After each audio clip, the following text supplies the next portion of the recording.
pessoal, vamos lá para a nossa aula dos princípios de BO e nós vamos abordar esses princípios aqui utilizando basicamente esse modelo aqui. Esse modelo a gente vai abordar, né, é o relacionamento entre classes, né? Tem aqui, por exemplo, o usa guerreiro, que tem um método main que inicializa a execução de códigos, que vai utilizar aqui, como o próprio nome da classe já indica, vai utilizar um guerreiro, né, que é outra classe, e aqui vai ser uma classe abstrata. Então a gente também aqui já vai abordar nesse exemplo, né, a herança através de classes abstrata com o método abstrato. Então a gente vai ver como fazer isso aqui utilizando guerreiro, anão e elfo. Então o guerreiro aqui pode ser um anão ou um elfo, né? E também vamos ter o relacionamento entre uma classe e interfaces, né? E essas interfaces, por sua vez, vão ter aqui implementações distintas. Por exemplo, a interface arma vai ter duas implementações, o machado e o arco.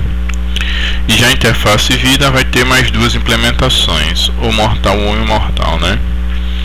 Então a gente vai aprender, além de tudo isso, a gente vai perceber aqui a utilização muito forte do polimorfismo, né? Além de implementar as interfaces e ver as consequências da implementação dessas interfaces, de estender uma classe abstrata, a gente vai ver aqui muito forte a implementação do polimorfismo, porque isso daqui na verdade é um padrão de projeto, né? É um padrão de projeto chamado de estratégia, que ele serve, né, para fazer comportamentos intercambiáveis, né? Então como é que seria essa explicação assim, desses comportamentos intercambiáveis, né? Através do polimorfismo, né, eu posso fazer aqui, por exemplo, um guerreiro, seja ele anão ou elfo, né, trocar de arma.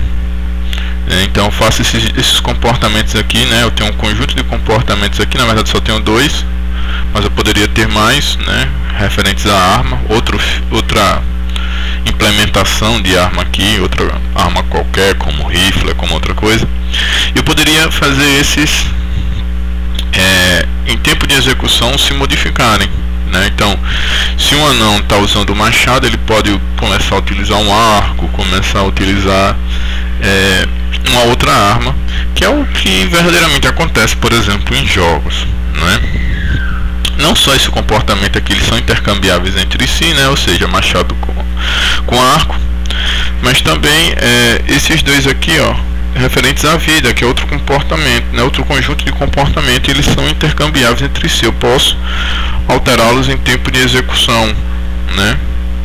E a gente vai ver o porquê disso, e a força disso está basicamente no polimorfismo, né? Quando a gente, já adiantando aqui, quando a gente faz set arma, ele recebe um objeto arma, né, do tipo arma.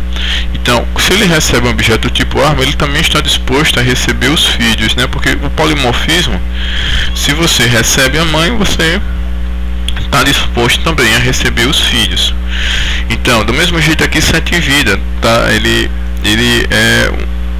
o parâmetro dele é um objeto do tipo vida. Então ele pode receber qualquer uma das implementações de vida, né? Se você está disposto a receber aqui, né, o tipo, então qualquer classe que implemente esse tipo, né, que seja filho, estou usando aqui o termo filho, mas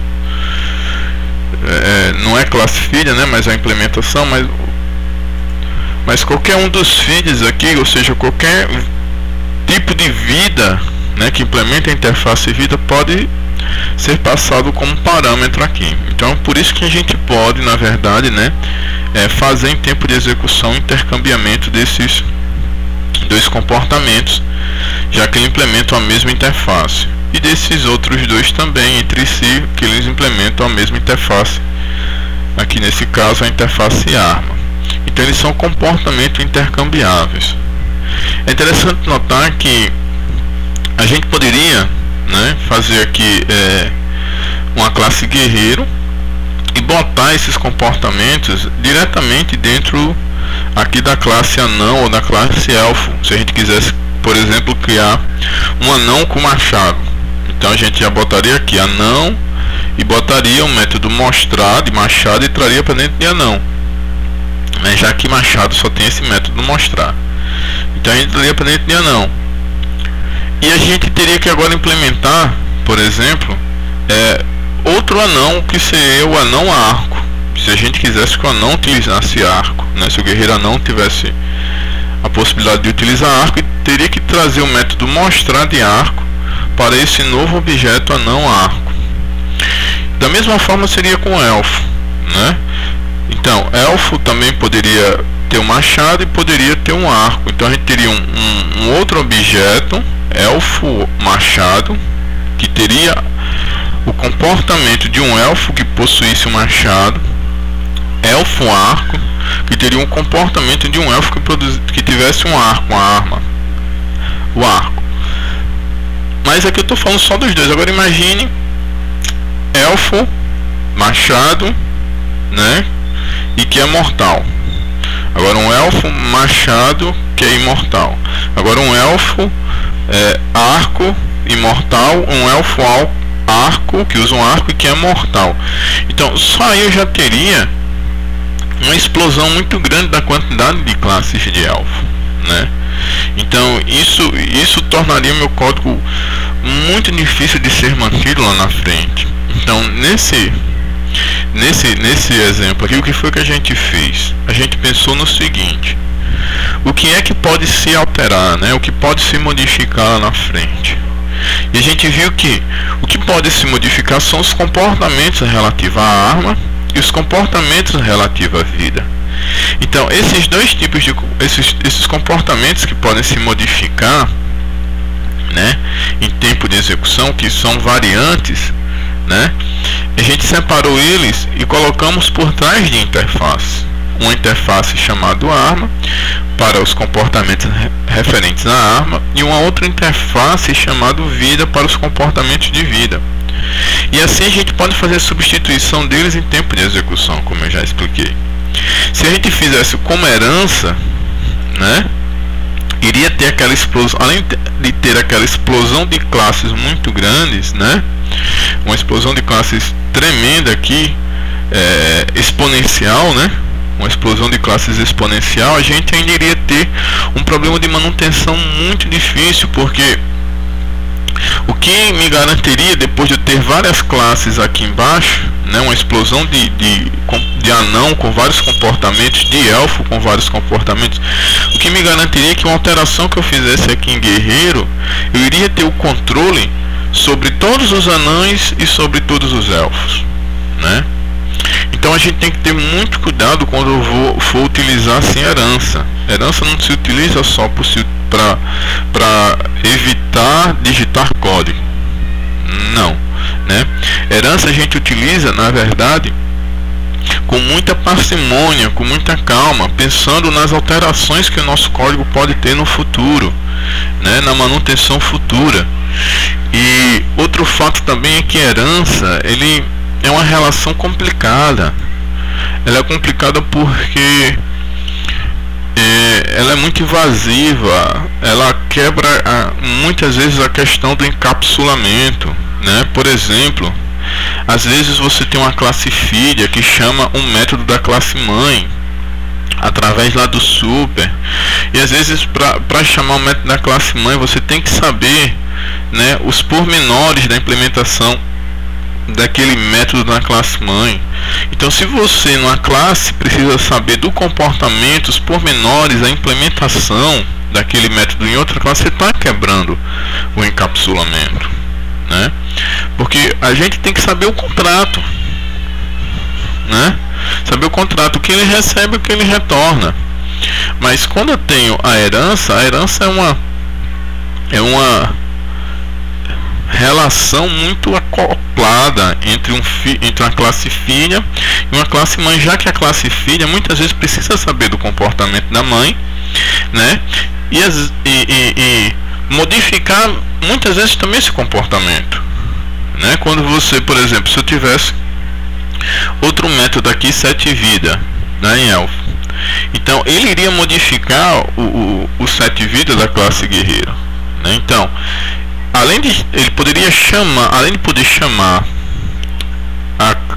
o método da classe guerreiro, tendo que saber os pormenores dessa classe guerreiro, né? Ele ainda teria que modificar o comportamento da classe guerreiro, porque esse 7 vida daqui iria sobrescrever os 7 vida daqui. Então imagine, né, a classe usa guerreiro, crente abafando que está utilizando um guerreiro, mas na verdade na hora que ele chama 7 vida, né, de guerreiro, esse método foi sobrescrito por elfo e a gente passou um objeto elfo. Então ele não vai chamar 7 vida de guerreiro, não vai ser o contrato de guerreiro que ele vai estar, né, comportamento de guerreiro que ele vai estar recebendo. Apesar dele pensar que está recebendo esse comportamento de guerreiro, ele vai receber o comportamento de elfo. Então quando uma classe filha sobrescreve um método, né, quando ele faz isso, ele muda o comportamento da classe mãe, né, isso daí é muito complicado para as classes que utilizam essas classes, porque você está mudando a semântica do objeto sem a classe que está utilizando saber dessa mudança, sem ela perceber dessa mudança. Então, se o sistema for grande, isso vai dar vários problemas devido ao autoacoplamento entre as classes, né? Você parafusou aqui em tempo de compilação as duas, né? Então, um anão, se a gente fosse fazer anão machado, ele iria nascer, morrer, né, e um pouquinho mais, ter uma eternidade um pouco mais sendo anão machado, né?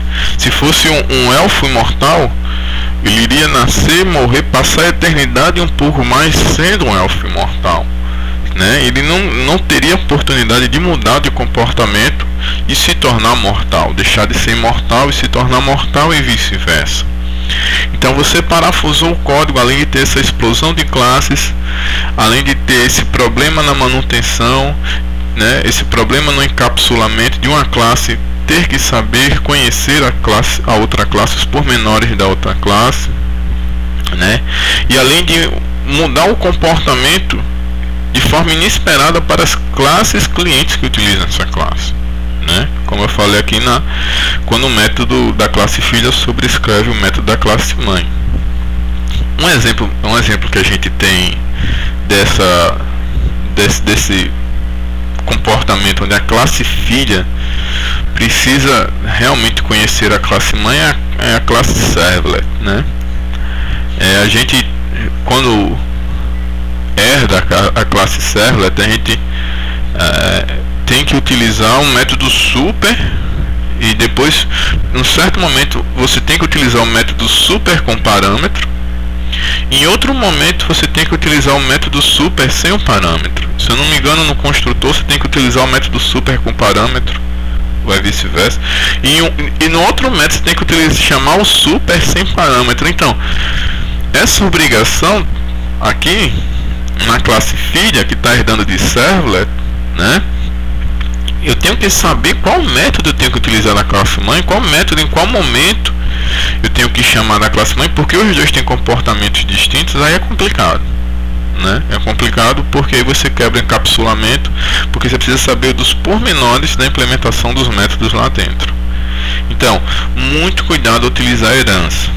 Aqui a gente está utilizando a herança? Estamos, né? Estamos utilizando a herança por quê? Porque a gente já retirou e separou aquilo que se modifica com o tempo. A gente colocou esses comportamentos que se modificam com o tempo aqui atrás de interfaces para poder intercambiá-los, modificá-los entre si, alterá-los entre si na medida que for necessário, ok?